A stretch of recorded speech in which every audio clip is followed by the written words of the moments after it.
ladies and gentlemen. Welcome again to another show from Voices from the Diaspora. This is subsequent show number 10, I believe. And this particular show is dedicated to the issue of polarization in Sierra Leone. We're discussing the topic, 3 elections after the war, is Sierra Leone really polarized? I'm your host, Leslie Koroma, based in Texas, USA, and I'm bringing you this show today. And on the panel we have Mr. Abdullah Berite, who is the National Publicity and Outreach Coordinator in the government, in the Office of the Government of Sierra Leone, and the spokesman as well. We also have Ms. Aisata Mahoy from Italy. Ms. Aisata Mahoy is currently a PhD student in economic policy at the Catholic University of Milan. She's been a media practitioner, a member of theater groups, and worked for NGOs in Sierra Leone. And we also have Mr. Sheku Sharif of the Shegwema Diary fame, I'll say. Mr. Sheku Sharif is a renowned blogger of the Shegwema Diary and is based in Minnesota, USA. And finally, we have Mr. Hassan Priscise, who is a member of parliament for one of the constituencies in the Tonkolili district. Mr. Hassan will join us shortly. In the meantime, the topic again is 3 elections after the war. Is Sierra Leone really polarized? What we want to do this morning is examine the issue of polarization in our community in Sierra Leone. Can we define what polarization? Can we put our finger on the issue of polarization? Is Sierra Leone polarized? Along what lines? And why is this a problem? And why do we need to stamp out that if it is a problem, why do we need to stamp it out to allow progress to take hold in our country? What we'll do in this particular program today is I'll allow each of the introduced members to take a stab at the topic and as a form of introduction and see what direction we'll go from there. I will start with Ms. Aisata Mahoy. Is Ms. Aisata Mahoy, are you there? Yes, I'm here. Thanks very much. Mm-hmm. The topic is Sierra Leone really polarized is a call for discussion, and it's very timely. We all know that the organization of credible national elections has been viewed as a critical benchmark in Sierra Leone's efforts to consolidate peace and democratic strides. You know, even from the post-colonial rule of post-independent Sierra Leone, we have political loyalties that have been polarized a long time ago along ethnic lines and regional lines. And I see this as a problem because if we look at Sierra Leone, it has been divided between the 2 major political parties and the 2 major tribes in the country, the Mende and the Timini. The political parties, of course, the SLPP and the APC. The Mende, we all know, they occupy the south and part of the east, and this is traditionally supported by the SLPP. The APC favored by the Timini, the Limba and other tribes in the north, plus the Creole community in the western area. You know, so this I see the problem where we are going to discuss. It is mainly in regional and ethnic lines. And I see that if we continue to tread on this particular trend, it's going to be a problem for Sierra Leone. Let's take a look at the 3 elections after the war. I think that is our, right? This is our baseline. Yes. That's exactly what it is. Yes. Okay. In 2002, I would not say there was so much of polarization. There tends to be like some mix in the elections of that particular year, mainly because maybe we are tired with the war and everybody wants a democratic rule. So everybody decided to vote for the SNPP. And in 2007, that changed a lot because the SLPC and APC also, they failed the people somehow. So both of them in their strongholds. Mm-hmm. They lost like the percentage they had in their strongholds. So it's a little bit of infiltration. And then in 2012, we realized that this problem is becoming another revolution in the country. A lot of people looked at the election as on tribal lines this time around. Why? Because they think if I'm a Mendi, I do not support the SLPC, then my district or my region will not benefit. The reason is because we are taking this election to be the winner takes all in Sierra Leone. That's the concept, the winner takes all. We do not look at equity, how we're going to distribute these issues, the resources we have in the country in an equitable manner. Because we have this problem in Sierra Leone, so we'll always face the regional and tribal lines. Everybody wants to gain favor in his own department or where it belongs. So this is the problem, if you ask me. That's what I have to say as a background of how it all started. And the main problem here is that because the political people use this as a propaganda campaign to help polarize the population. They use propaganda in the campaign for election. So because they are using this line, so the people, you know the illiteracy level in Sierra Leone. Whatever you tell the people, they buy. So this is my take on this one. Okay. All right, thank you, Asata. That's a brilliant introduction to your perception about this particular topic. We're discussing the topic, 3 elections after the war. Is Sierra Leone really polarized? And we just heard from Ms. Asata Mahoy from Milan, Italy. Ms. Asata basically pinpointed the issue of regionalization, where people pledge allegiance to parties along regional lines and along tribal lines, which is it's not a secret. We know that's not a secret in our country.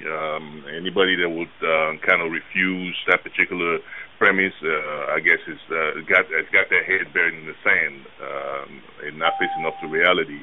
The fact is that it is a problem. Obviously, we see it featured on social network. We see the problem out there manifest itself. We see the discussions that are ongoing in several forums where people attack each other based on those on the particular line of argument that I said to just portrayed out here. What I'll do at this particular stage is she pinpointed, she just claimed, she made a claim that government, people in government, or people with particular political parties, kind of use this as a tool to try to gain favor or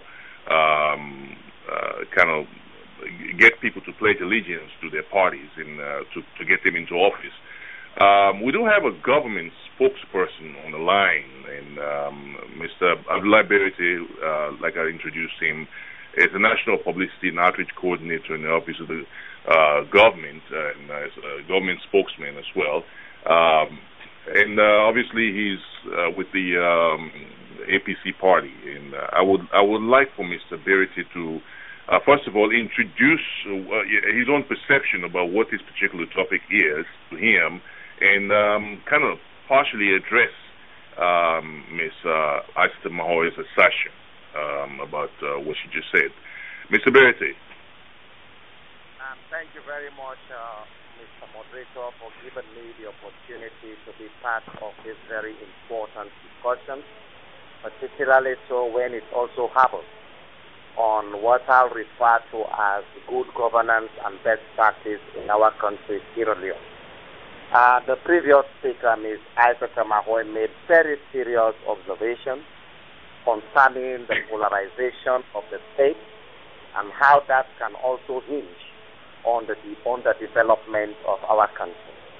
I think one needs to subscribe to that thinking, because to me, the issue of regional politics, ethnicity, once it is used in a negative way, I think that is even what supported the couching of this topic 3 years 3 elections after the war, whether Sierra Leone is really polarized. The word there for me that has been very operational is really for the sake of emphasis. It could be polarized. The reason being, it is only an issue for me and an issue for the government because once a country is polarized along regional and ethnic lines, it has the tendency to further graduate into a conflict situation.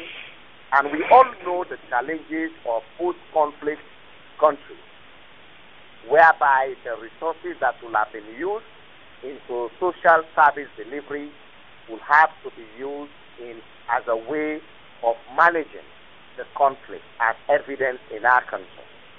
But when we talk about the issue of regionalism, ethnicism, as part of the polarization of the state, one is usually tempted to ask, in the absence of politics, can Sierra Leone be said to be really polarized?